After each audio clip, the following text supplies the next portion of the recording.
बाग की सैर से दिल बहलने की बजाय मज़ीद दागदार होता। फूल से रुखसार फिराक की तुंद हवाओं ने कुमलाह कर जर्द कर दिए। दिल ही दिल में कहती अफसोस मुझे क्या हो गया है, ओ फरहाद तूने कोहकनी करके मुझ पर क्या जादू किया है। मैं आप ही आप तेरी तरफ खींची जाती हूँ। ऐ अक्ल तू कहाँ गई, ऐ होश हवास तुम क्या हो गए। क्या है कि न मुझे अपने जिस्म का होश है न बदनामी का डर। लोग सुनेंगे तो कहेंगे शीरी ने अपने ख़ानदान के साथ नौशेरवां की इज़्ज़त भी खाक में मिला दी। खुसरो का पास न किया एक मज़दूर की शैदाई हुई।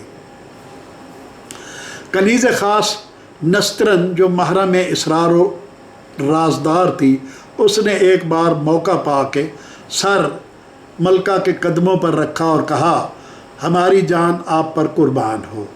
आप मुझे अपने दिल का हाल बताइए, किस बात का मलाल है। तो वो बोली, ओ नस्तरन बुआ, मेरी समझ में नहीं आता कि उस खानमा बर्बाद फरहाद की मोहब्बत मेरे दिल में अपना घर क्यों बना रही है। उसकी याद मुझे किसी करवट चैन क्यों नहीं लेने देती। वाकई वो सच्चा आशिक है।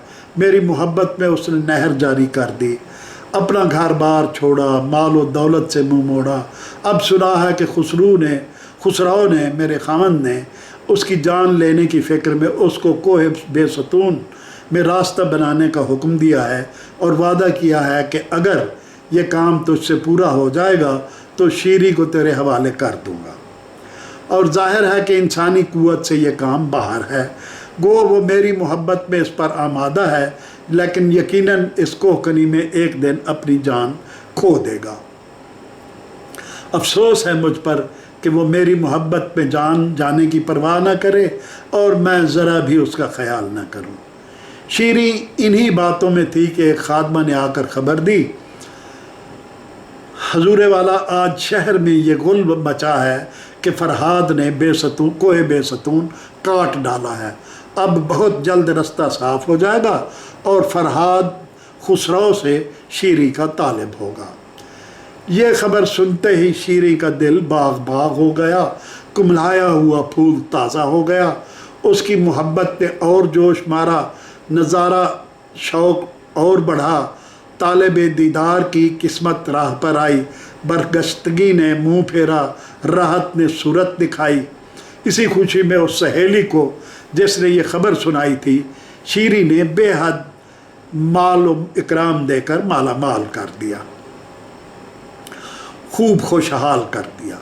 नस्तरन बुआ को हुक्म दिया कि ख़ास बाग में जश्न शहाना तरतीब देकर अरबाब निशात और अरबाब संग व आहंग को हाज़िर करें और इस खुशी में सब के दिल शाद हों। हर तरफ शादियाना तरब बजे। गर शीरी बसद नाज व अदा ज़ेब अंजमन हुई।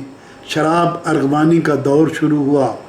बहरे मदहोशी में गोता जन हुई। एक तरफ जामो सुबू, एक समत नगमाए सरायान खूबरू व खुशगलू। सफ़ेद सूफियानी पोशाक सर से पाँव तक, अलमास का ज़ेवर पहने, दो रोया सफ़ बांध कर खड़ी हुई। कनीज़ें, नाच गाना शुरू हुआ।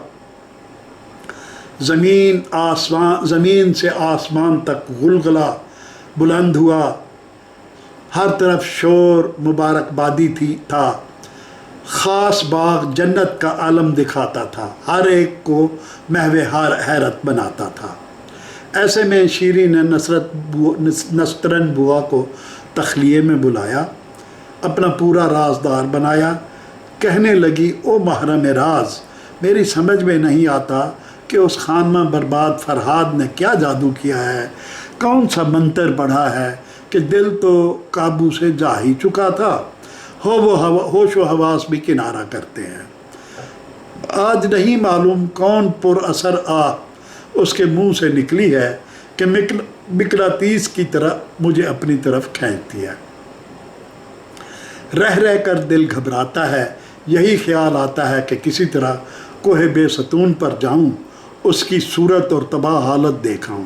लेकिन ये वो ख्याल है कि अगर ज़ाहिर हुआ तो इज़्ज़त पर हर्फ आएगा, رسوائی کا دبا پیشانی پر لگائے گا، پس مناسب یہ ہے کہ ایک سبا رفتار گھوڑے پر میں سوار ہوں اور یہاں سے نکل کر فرار ہوں، بے ستون پر جاؤں، اسے دیکھ کر فوراً واپس آؤں تاکہ خسرو کو خبر نہ ہو اور یہ واقعہ مشتہر نہ ہو، اور تو اسی باغ میں رہ جب تک میں نہ آؤں، کہیں نہ جانا اور یہ راز کسی پر نہ کھلنے دینا۔ رقص کی محفل اسی طرح جاری رہے، ہر طرف بزم طرب کی تیاری رہے۔ یہ کہہ کر گھوڑے پر سوار ہوئی اور کوہ بے ستون کی طرف روانہ ہوئی۔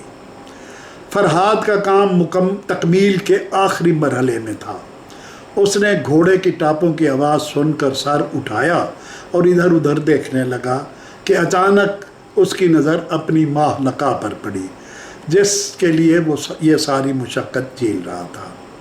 شیری کی صورت دیکھ کر اسے سورج غروب اور طلوع ہونے کا گمان ہوا اور پھر وہ بے ہوش ہو کر گر پڑا۔ شیری نے جید عنبری یعنی زلف معطر کا لخلخہ بنا کر فرہاد کے نتنوں سے لگایا۔ عرق جبین یار نے بید مشک کا اثر کیا۔ فرہاد ہوش میں آیا، پروانہ وار اس شمع جمال پر تصدق ہوا۔ اگر اسے تمام جہان کی سلطنت ملتی تو بھی یہ خوشی نہ ہوتی۔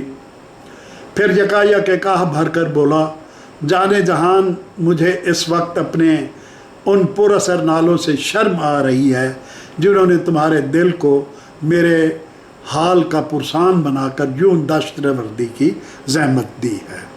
افسوس میری وجہ سے تم نے یہ تکلیف اٹھائی۔ وہ سر جھکا کر بولی، اے فرہاد، جس طرح تم نے میری محبت میں اپنا گھر بار اور عزیز و اقربا کو چھوڑا، اسی طرح میں بھی اب تمہاری محبت میں مائل اور گھائل ہوں۔ جس دن سے یہ خبر مجھے ملی ہے کہ تم نے کوہ بے ستون میں راہ بنانے کا وعدہ کر لیا ہے، اس دن سے ہر وقت دست بدعا ہوں کہ جلد یہ کام تمام ہو، بخیر انجام ہو۔ خدا کا شکر ہے کہ قسمت نے یاوری کی ہے، قسمت نے وہ دن دکھایا ہے کہ تم اپنی محنت کا صلہ پاؤ گے اور ہم ایک ہو جائیں گے۔ میں تنہا سب سے چھپ کر تیرے پاس ملنے آئی ہوں، اب مجھے اجازت دے کہ گھر جاؤں، باغ میں سب کو صورت دکھاؤں، کہیں یہ راز افشا نہ ہو۔ فرہاد رخصت کا نام سن کر بے قرار ہوا اور زیادہ دل فگار ہوا۔ شیریں اس کو سمجھا بجھا کر واپس روانہ ہوئی۔ جس وقت شیریں چور دروازے سے باغ میں داخل ہوئی تو تمام محفل اسی طرح سجی سجائی پائی۔ کسی طرف بلبلوں کا شور تھا، کہیں رقص و سرود کا زور تھا۔ شہزادی کی غیر حاضری کو کسی نے محسوس نہیں کیا تھا۔